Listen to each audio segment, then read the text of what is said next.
وہ بھی کفر ہو یا حقیقی اصطلاحی کفر ہو، دونوں کے لیے جائے گا۔ وَبَشِّرِ الَّذِينَ آمَنُوا وَعَمِلُوا الصَّالِحَاتِ، بشارت للموحدین۔ ایک تو بشارت، نمبر 2 اوصاف مومنین صالحین اور ان کے نتائج۔ میرے محبوب صلی اللہ تعالیٰ علیہ وسلم خوشخبری سنا دیجیے ان لوگوں کو جو ایمان لائے، نمبر 2 جنہوں نے عمل کیے اچھے۔ کیا؟ ان لہم جنات، کہ یقیناً ان کے لیے باغات ہیں، باغات، اور باغات کی جیسے تجری من تحتہا الانہار، کہ جاری ہوگی ان کے نیچے۔ اب یہ خصوصیت ہو تو جنت کے باغوں کی نہیں، دنیا کے بھی باغات، یا دنیا کے بھی جس محل میں ہم یہاں رہ رہے ہیں تو اس زمین کے نیچے زیر نار جاری ہے تو نہیں جاری؟ تو پھر جنت کی تفصیل کیا ہو؟ بحث سے مضاف، بحث سے تجری من تحت شجرہا، وہ باغات ایسے ہوں گے اور قطار در قطار، دائیں اور بائیں درختوں کی قطاریں، اور درختوں کے نیچے نیرے بینے کا منظر ہوگا۔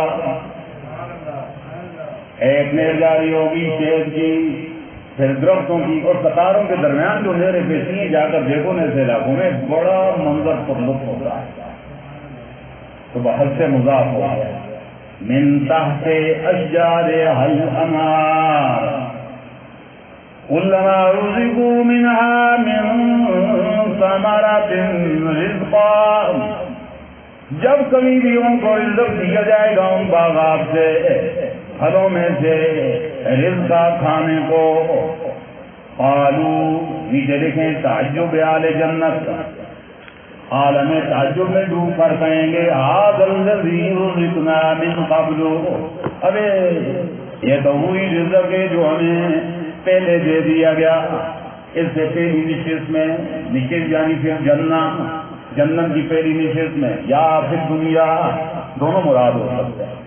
مثلا آج جو آم چل رہے ہیں تو آم ملے ہوں، یہ آم تو دنیا میں بھی کھاتے تھے، ہمیں تو ویسے ہی سنا کہ جنت کے اندر ایسی ایسی چیزیں ہوں گی کہ دنیا میں تصور کر اللہ فرمائیں گے ذرا پھر چکر کو دیکھو، یا منہ لگائیں گے تو 14 طبق روشن ہو جائیں گے۔ یا اللہ، دنیا کے پھل تو ان کے سامنے کوئی بھوکت ہی نہیں، ایک چک مارتے ہیں تو ایک ذائقہ ہے، اسی آم کو دوسری جگہ سے کھاتے ہیں تو ذائقہ ہی بدل جاتا ہے، ایک ایک آم میں ایک ایک لقمے پر کل جدید لذیذ ہو۔ ھذا الذی رزقنا من قبل وأتوا به متشابہا، اس کی وجہ کیا، یہ کیوں کہیں گے، اس لیے کہ انہیں اسی پہلے پھلوں کے متشابہ دیے جائیں گے، کس میں، باللون، صرف رنگ میں مشابہ، لا فی الذائقہ، ذائقے میں۔ وَلَهُمْ فِيهَا أَزْوَاجٌ مُطَہَّرَةٌ، نمبر 3 جنتیوں کی ازواج، اور ان جنتیوں کے لیے ان باغات میں بیوی نہیں بلکہ بیویاں ہوں گی، اور پھر مطہرہ نہیں ہوں گی، مطہرہ زیادہ پروٹوکول، زیادہ عزت دے دی۔ اگر مطہرہ ہوتا تو مطلب یہ ہے کہ وہ بیویاں ہوں گی جو اپنے آپ میں میک اپ خود اپنا کریں گی، اپنے کو خود سجائیں گی، اپنی صفائی خود کریں گی۔ فرمایا نہیں، مطہرہ وہ میک اپ کرنے والی نہیں بلکہ انہیں میک اپ کیا گیا ہوگا اور کرنے والے اللہ ہوں گے۔ مطہرہ یہ نسبت ہو کیا کر گئے، ان کی شان اور بڑھا گیا۔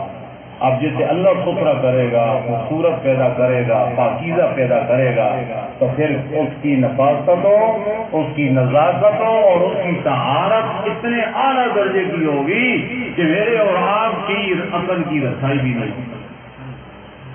مطہرہ من الاقذار، مطہرہ من البول، مطہرہ من الغائط، مطہرہ من الدم السائل، مطہرہ من الحیض، مطہرہ من العرق، پسینے سے بھی پاک ہوں گی۔ یعنی دنیا والا پسینہ نہیں ہوگا، آخرت میں جو پسینہ آئے گا تو وہ دنیا بھر کی عنبریں اور خوبصوریاں جمع کر دیں تو وہ اس کے سامنے شرما جائیں گے۔ لوگ تو کہتے ہیں خوبصوری، اصل تو خوشبو جنتی کے اور جنت عورتوں کی خوشبو کی ہوگی۔ جتنا پسینہ آئے گا اتنا پھر آپ دل بہار اور موجے ہی موجے ہوں۔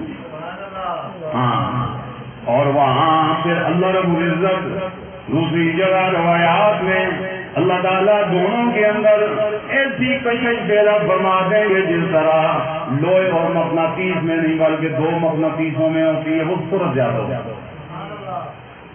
بنے پر لوہے کے، دوسرے بھی کیا ہو، آنکھوں آنکھوں میں اشارے ہو گئے، ہم تمہارے تم ہمارے ہو گئے، یہ منظر جنت کے اندر ہے۔ وَلَهُمْ فِيهَا أَزْوَاجٌ مُطَهَّرَةٌ وَهُمْ فِيهَا خَالِدُونَ۔